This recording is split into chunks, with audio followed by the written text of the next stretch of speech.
சொல்லுடா, உனக்கு தெரிஞ்சதை சொல்லு. வாட் இஸ் யுவர் ஃபாதர் கேட்கறாங்களோ நீங்க ஒரு கான்வர்சேஷன் இங்கிலீஷ்ல. What is your name? அமைச்சர் கீர்த்தனா பண்ணது ரொம்பவே தப்பான ஒரு விஷயம். சைல்டு சேஃப்டியை கொஸ்டின் பண்ணுற மாதிரி தான் அவங்களோட செயல்பாடு இருந்திருக்கு. ஒரு ஸ்கூலுக்கு இன்ஸ்பெக்ஷன் போறீங்க, அந்த குழந்தை உங்க முன்னாடி கை கட்டி நிற்கணும் அப்படின்னு எந்த அவசியமுமே கிடையாது ஃபர்ஸ்ட். அண்ட் ரெண்டாவது, அங்கே கேமராஸ் இருக்கு, அவ்வளோ ஸ்டூடெண்ட்ஸ் இருக்காங்க, அன்னோன் பீப்புள் நிறைய பேர் இருக்காங்க. அவங்க முன்னாடி உங்க அப்பா என்ன பண்றாங்க, உங்க அம்மா என்ன பண்றாங்கன்ற மாதிரியான பர்சனல் கொஸ்டின்ஸ்க்கு ஆன்சர் பண்றதுக்கு அந்த குழந்தைக்கு ஒரு சைக்கலாஜிக்கல் ப்ரெஷர் கூட இருக்கலாம். அது கூட தெரியாம தான் நீங்க மினிஸ்டர் ஆனீங்களா?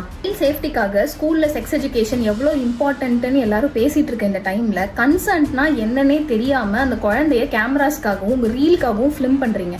அதை ஃபிலிம் பண்ணும்போது நிறைய பேர் அந்த ரீலை அப்படியே ஷேர் பண்றாங்க, அந்த குழந்தை ஃபேஸ் பிளர் ஆகாமலே. ஒரு சிலர் சென்சிட்டிவா ஷேர் பண்றாங்க. இதுல இந்த இடத்துலயுமே அந்த சைல்டு பத்தின எந்த ஒரு கன்சர்னுமே உங்களுக்கு இல்லை அப்படிங்கிறது தான் தெரியுது. இதுல சைல்டு சேஃப்டி ரொம்பவே பாதிக்கப்பட்டிருக்கு. ஆஸ் அ மினிஸ்டரா நீங்கள் ஸ்கூலுக்கு இன்ஸ்பெக்ஷன் போகிறதுக்கு உங்களுக்கு ரைட்ஸ் இருக்கலாம், அங்கே இருக்க ஸ்டாஃப்ஸ் கிட்ட பேசுறதுக்கு உங்களுக்கு ரைட்ஸ் இருக்கலாம். ஆனால் ஒரு குழந்தைகிட்ட சைக்கலாஜிக்கலாக அவங்க அஃபெக்ட் ஆகிற மாதிரியோ இல்லை உங்கள் முன்னாடி ஒரு எம்பாரஸ்மெண்ட்டில் நிற்கிற மாதிரியான கொஸ்டின்ஸ் கேட்கணும் அப்படிங்கிறதுக்கு உங்களுக்கு எந்த ரைட்ஸுமே கிடையாது. அதையும் நீங்கள் தெரிஞ்சுக்கோங்க.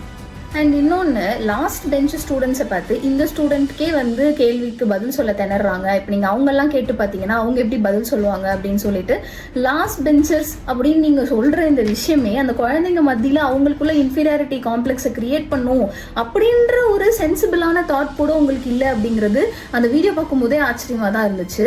அண்ட் அவங்களுக்கு டீச் பண்ணுற அதே டீச்சர்ஸை அவங்க முன்னாடியுமே கொஸ்டின் பண்ணுறீங்க, அவங்க முன்னாடியுமே அவங்களை நீங்கள் கரெக்ட் பண்ணுறீங்க.